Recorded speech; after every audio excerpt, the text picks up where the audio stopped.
Exams की dates पास आ रही है, लेकिन अभी भी क्रियाशील टफ लग रहा है, कंफ्यूजिंग लग रहा है, अभी भी इसमें सॉर्टेड नहीं है।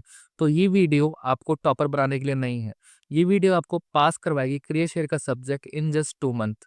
इसमें मैं कुछ भी आपको सुगर कोटिंग नहीं करूंगा, जो आपको पढ़ना है और क्या आपको पॉइंट ब्लैंक छोड़ना है वो मैं आपको पॉइंट बाय पॉइंट बताऊंगा।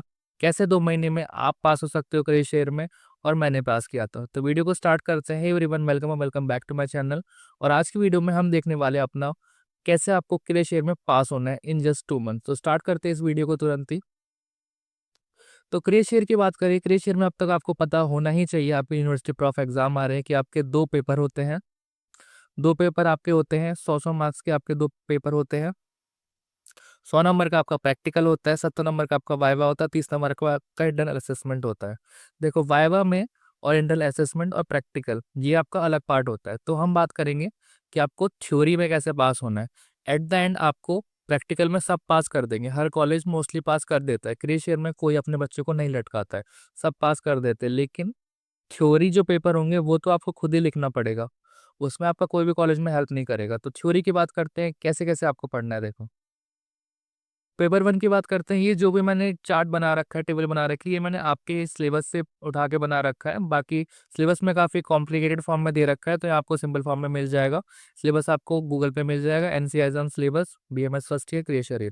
तो देखो, फर्स्ट ईयर का जो आपका क्रिया का पेपर 1 का सिलेबस है, वो देखो आपका आपके ऐसे 3 3 टॉपिक टाइप में डिवाइड कर रखा है, और टॉपिक वाइज आपकी वेटेज बता रखी है कि इन तीनों टॉपिक की मिला के आपकी 8 मार्क्स की वेटेज है।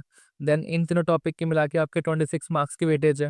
देन प्रकृति आहार, अग्नि आहार, बाग की 26 मार्क्स की, ऐसे आपकी वेटेज बता रखी है। तो बात करते हैं सबसे मेन लॉन्ग क्वेश्चन जो है क्रिया में, वो कहाँ से आएगा। लॉन्ग क्वेश्चन बहुत इंपॉर्टेंट है। 4 लॉन्ग क्वेश्चन अगर आपने अटेम्प्ट कर लिए तो 40 नंबर आपके ऐसे ही हो जाते हैं। देन आपके एमसीक्यू है। ठीक है, लॉन्ग क्वेश्चन की बात करते हैं। तो एक जो आपका लॉन्ग क्वेश्चन आएगा, वो आएगा वात पित्त कफ में से किसी एक में से। क्वेश्चन ऐसे आएगा, एक्सप्लेन कफ दोष, इट्स टाइप, इट्स सब टाइप्स, ऐसे करके, इट्स लोकेशन, इट्स दोष दोष लक्षण, इट्स वृद्धि लक्षण, ऐसे करके आपका एक क्वेश्चन आएगा आपका दोष का। नेक्स्ट आपका एक जो लॉन्ग क्वेश्चन आएगा, वो प्रकृति आहार, अग्नि और आहार पाक में से एक आपका लॉन्ग क्वेश्चन आएगा। और दो जो आपके लॉन्ग क्वेश्चन बच गए, एक आपका हेमोस्टेसिस रेस्पिरेटरी जीआईटी में से आएगा, और एक आपका नर्वस या फिर एंडोक्राइन में से एक लॉन्ग क्वेश्चन आएगा। ठीक है, शॉर्ट क्वेश्चन भी आप देख सकते हो। तो बात करते हैं आपको इसमें से क्या पढ़ना है। एंड टाइप पे 2 महीने आपके पास बच रहे हैं। देखो, मैं ये बता रहा हूँ कि जो क्रियाशील है उसमें आयुर्वेदिक पार्ट इंपॉर्टेंट है। कैसे? आयुर्वेदिक पार्ट की जो क्रियाशील में वेटेज है वो 60 मार्क्स की है, और मॉडर्न पार्ट की कितनी वेटेज है? 40 मार्क्स की। तो मानते हैं कि आप जो भी ये वीडियो देख रहा है उसने अभी तक कुछ भी नहीं पढ़ा। मान लो उसने नीट की तैयारी करी, जो भी उसने किया, उसने अभी तक क्रियाशील छुआ भी नहीं है। तो इस क्वेश्चन का आंसर बताओ। एक्सप्लेन 3 टाइप्स ऑफ प्रकृति। अगर आपने कुछ भी नहीं पढ़ा तो इस क्वेश्चन का आंसर मान लो आपके प्रॉफ में आया है, तो आप क्या लिखोगे?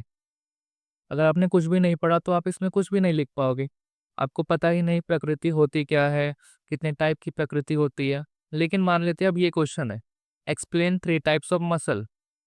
तो ये क्वेश्चन तो हर कोई लिख सकता है, सबको पता है 3 टाइप की मसल्स होंगी आपकी, स्केलेटल, देन आपकी स्मूथ मसल्स और कार्डियक मसल। देन आप इसके अंदर 6 7 पॉइंट भी इजी लिख सकते हो कि इनकी शेप कैसी होती है, किसी के टेपरिंग एंड होते हैं, किसी के बीच में इंटरकलेटेड डिस्क होती है, कोई इजिली फैटिग्ड हो जाती है, कोई फैटिक होती ही नहीं है। इस टाइप से आप लिख सकते हो। ये जो पार्ट है मॉडर्न का, ये आप फिर भी एक बार को लिख सकते हो। लेकिन जो आयुर्वेदिक पार्ट है वो आपने जिंदगी में आज तक पढ़ा ही नहीं है, तो वो आप कैसे लिख सकते हो? तो प्रायोरिटी आप समझ रहे हो कि मॉडर्न पार्ट तो आप एक बार को कहीं से भी लिख सकते हो, लेकिन आयुर्वेदिक पार्ट का क्वेश्चन आ गया और आपने नहीं पढ़ा है, तो आपके 0 ही मार्क्स आएंगे। इसमें आपको कुछ भी नहीं मिलेगा। आप एक बार ध्यान से सोचो, आप इसमें क्या लिख सकते हो अगर आपने कुछ भी नहीं पढ़ा।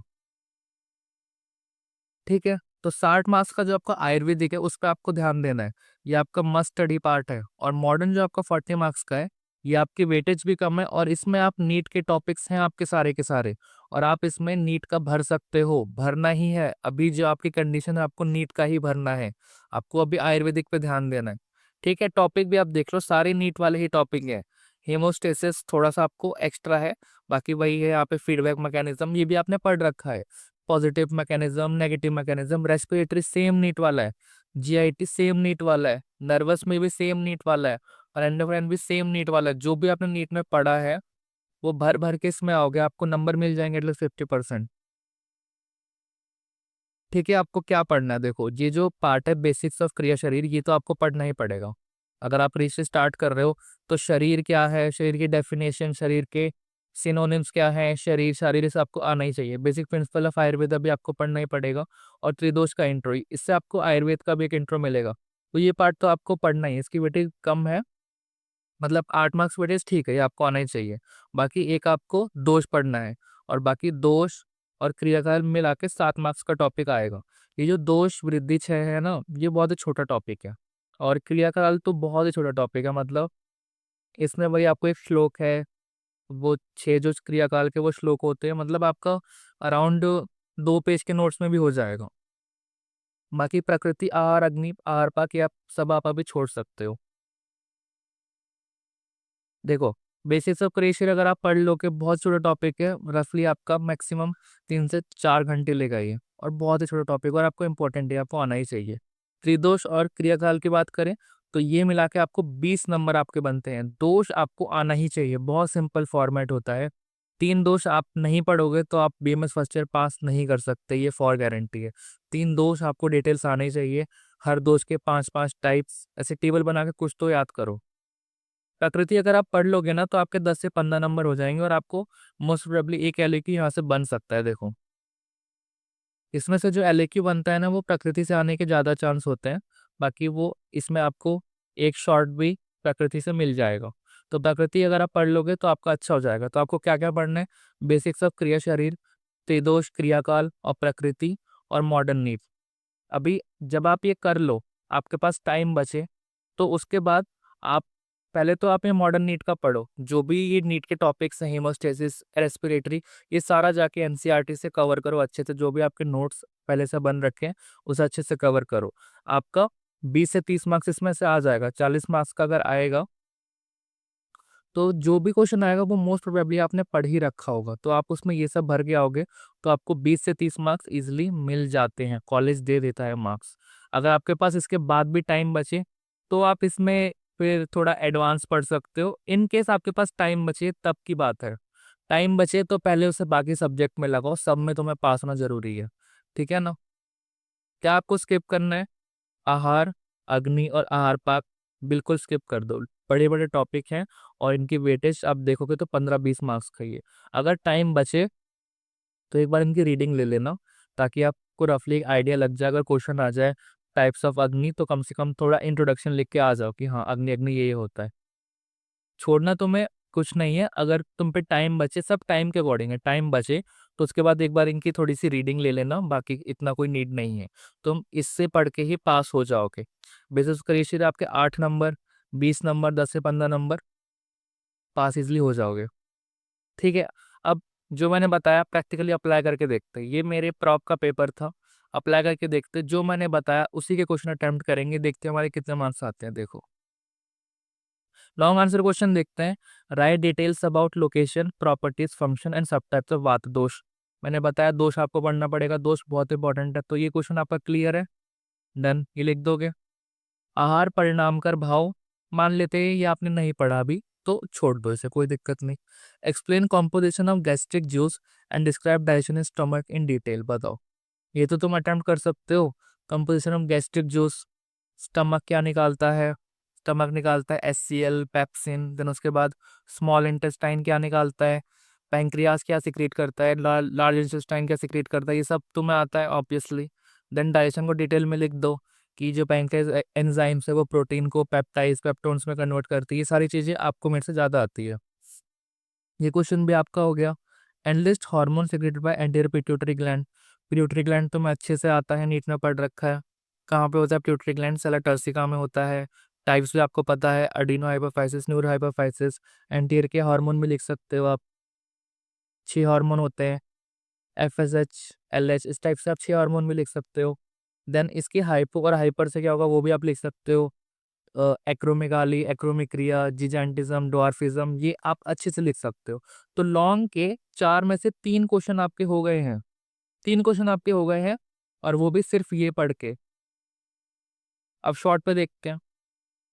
शॉर्ट में आपके त्रिगुणा, त्रिदोष, पंचभूत, ये भी आपका बेसिक पढ़ के हो जाएगा। देन रंजक पित्त, यही वाला क्वेश्चन देखो आ गया। स्थान संचय, व्यक्ति भेद, सत्क्रियाकाल आपका क्लियर हो गया। देखो सत्क्रियाकाल मैंने पढ़ने के लिए बोल रखा है पहले ही। प्रकृति और प्रकृति, प्रकृति देखो आपका क्लियर हो गया। ये मैंने आपको वही टॉपिक बताए हैं जिनकी वेटेज ज़्यादा है और जो इजी भी है और इनसे क्वेश्चन पूछने की ज़्यादा प्रोबेबिलिटी रहती है। ठीक है, अग्नि, अग्नि हटा देते हैं, अग्नि वाला नहीं पढ़ा। फीडबैक मैकेनिज्म पढ़ लिया हमने, कुछ नहीं होता positive negative. Function of pancreas सब बता सकते हो। एक्सोक्राइन पार्ट है, एंडोक्राइन पार्ट है, सब बता सकते हो। प्रॉपर्टीज ऑफ रिसेप्टर्स, ये थोड़ा आप हेमोसिस में पढ़ लोगे। ठीक है, तो आपके 35 + 20 नंबर आ रहे हैं सिर्फ लॉन्ग और शॉर्ट को कवर करके। और अभी मैंने एमसीक्यू नहीं जोड़े। एमसीक्यू में भी 20 में से आप 10 तो ले ही आओगे। ठीक है, अब तो मान रहे हो। पेपर 2 की बात करते हैं। अगर वीडियो अच्छी लग रही हो तो वीडियो को सब्सक्राइब कर देना, चैनल को सब्सक्राइब कर देना और कमेंट लिख देना अगर आपको वीडियो हेल्पफुल लगे और नेक्स्ट सब्जेक्ट आपको कौन सा चाहिए। जल्दी से पेपर 2 की बात करते हैं। देखो पेपर 2 की बात करें तो सेम पेपर 2 में भी ऐसे ही हम देखेंगे। तो देखो पेपर 2 में जो आपका धातु का पार्ट है, 7 धातु होते हैं आपके, रस, मांस, मत्स्य, मज्जा, शुक्र। वो धातु वाला पार्ट बहुत बहुत ज्यादा इंपॉर्टेंट है। मार्क माय वर्ड, बहुत बहुत ज्यादा इंपॉर्टेंट है। उन धातुओं में से 2 लौंग आने के बहुत बहुत ज्यादा चांसेस रहते हैं। 2 लौंग का मतलब होता है आपके 20 नंबर सीधे सीधे बन रहे हैं। देखते देख एक एलयू की तो धातु में से आएगा ही, श्योर है। दूसरा एलक्यू आएगा धातु में से या फिर आश्रय आश्रय भाव या ओज। अब जो आश्रय आश्रय भाव है ना, वो सिंगल पेज का टॉपिक है, उसमें से लॉन्ग नहीं आएगा। ओज में से कम चांस रहते हैं लॉन्ग आने के। वो भी मैं आपको कह रहा हूँ कि पढ़ोगे, मेरी जो रोड मैप है उसमें ओज आपको पढ़ना है। लेकिन अगर ओज हटा दे तो 2 जो आपके एलक्यू बन रहे हैं ना, वो सिर्फ धातु धातु से बन रहे हैं। और उसके बाद एक एसक्यू फॉर श्योर बन रहा है। मतलब 20 और 25 नंबर आपके फॉर श्योर धातु से बन रहे हैं और बाकी ये एमसीक्यू के भी 7 नंबर है। तो रफली अराउंड 30 मार्क्स आपको धातु में से अलोन देखने को मिलते हैं। और धातु इतना मतलब थोड़ा बड़ा टॉपिक तो है, पर अगर आप थोड़ी मैथ करोगे तो हो जाएगा। 30 नंबर आपको फॉर श्योर मिल रहे हैं, तो थोड़ी मैथ आपको करनी पड़ेगी। देखो भाई, ठीक है। 7 अगर आप धातु कर लोगे तो आपके 25 से 30 मार्क्स फॉर श्योर बनने ही बनने हैं। और ओज अगर आप कर लोगे, ओज भी बहुत छोटा टॉपिक है, इंटरेस्टिंग टॉपिक भी है, अच्छा टॉपिक है। 5 से 10 नंबर आपके इसके बन जाएंगे। तो अगर आप इतना पार्ट सिर्फ आयुर्वेदिक में कर लोगे ना, तो आपके अच्छी खासे पास होने लायक नंबर बन जाएंगे। मैं आपको सिर्फ कह रहा हूँ 7 धातु और इतना पार्ट सिर्फ आपको कर लोगे ना, आपका बहुत आगे आप निकल जाओगे। आपके पेपर 1 में भी अभी अच्छे मार्क्स ही आ रहे हैं। ठीक है, और ये जो पार्ट है तो मैंने बता दिया भाई नीट का। ये देखो हेमोपेटिक ब्लड के बारे में आप अच्छे से जानते हो। लिम्फोसाइट के टाइप्स है, देन डब्ल्यूबीसी, आरबीसी, इनके नंबर से भी आपको पता है। Immunity, B lymphocyte, T lymphocyte, acquired immunity, innate immunity. CVS भी पढ़ रखा है। Muscles, 3 type of muscles. Adipose tissue थोड़ा सा एक्स्ट्रा है, बढ़ सकते हो। रिप्रोडक्शन पढ़ रखा है, अपना एक्सक्रीशन पढ़ रखा है। और ये थोड़ा अलग सा टॉपिक है। मतलब ये जो अलग टॉपिक है वो छोटे छोटे, आप चाहे तो कर सकते हो, कोई दिक्कत नहीं। एक रीडिंग करोगे आपको समझ में आ जाएगा। तो ये आपका मॉडर्न पार्ट नीट से ही हो गया, आपको इतना पढ़ने की जरूरत नहीं है। तो अगर आप ये पार्ट कर लोगे और ये पार्ट कर लोगे तो आप पेपर 2 में भी इजिली इजिली पास हो जाओगे। बस। अब 7 धातु की बात करते हैं। 7 धातु बहुत इंपॉर्टेंट है। देखो पेपर 2 के आयुर्वेदिक के हाफ द मार्क्स यही ले जाता है। सातों के सातों आपको पढ़ने हैं, कोई भी एक नहीं छोड़ना। अब बहुत सारे इसमें लोग होंगे ना, जब वो पढ़ने लगेंगे कहेंगे यार एक काम करते हैं, गेस करते हैं कि रस से पिछली बार आया था तो इस बार रस से नहीं आएगा तो रस को छोड़ देते। ऐसा बिल्कुल भी मत करो भाई। सातों के सातों करो। मान लो तुमने 5 धातु याद कर ली और वो छठवा या सातवां आ गया ना भाई, बहुत दुख होगा क्लास में कॉलेज में जाके। तो सातों के सातों पढ़ना, किसी को भी मत छोड़ना। और ये 7 धातु अगर आप पढ़ लोगे ना तो आपका रचना शरीर में भी काम आएगा, इधर उधर भी काम आ जाता है। रचना शरीर में देखा होगा आपने, अस्थि का टॉपिक है, मज्जा का टॉपिक है। अस्थि शरीर में मज्जा भी है, शुक्र भी है, तो काफी जगह इसकी नॉलेज भी यूज हो जाती है। 7 धातु की ना जब भी याद करना तो ऐसा एक टेबल बना के याद करना।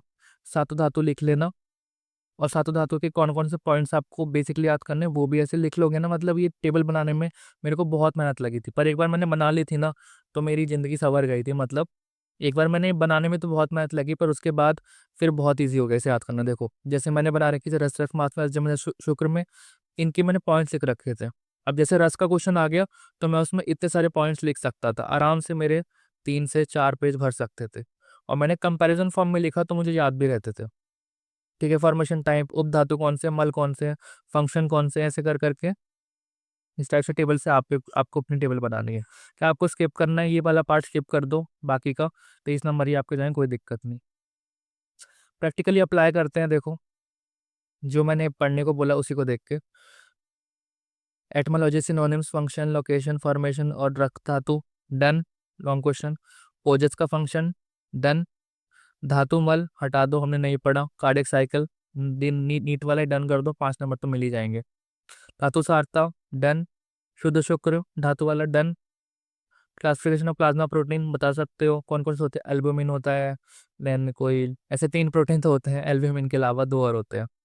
एक्सटर्नल प्रॉपर्टीज कैल्शियम मर्सन, बड़े प्यार से बता दो कि GFR, then pathway of vision, तो रफली रफली आपका अच्छे खासे आपके इसमें मार्क्स बन जाएंगे। तो यही थी इस वीडियो। अगर आपको नेक्स्ट वीडियो रचना शीट पर चाहिए तो एक बार कमेंट कर देना, और अगर वीडियो अच्छी लगी तो चैनल को सब्सक्राइब करके कमेंट कर देना।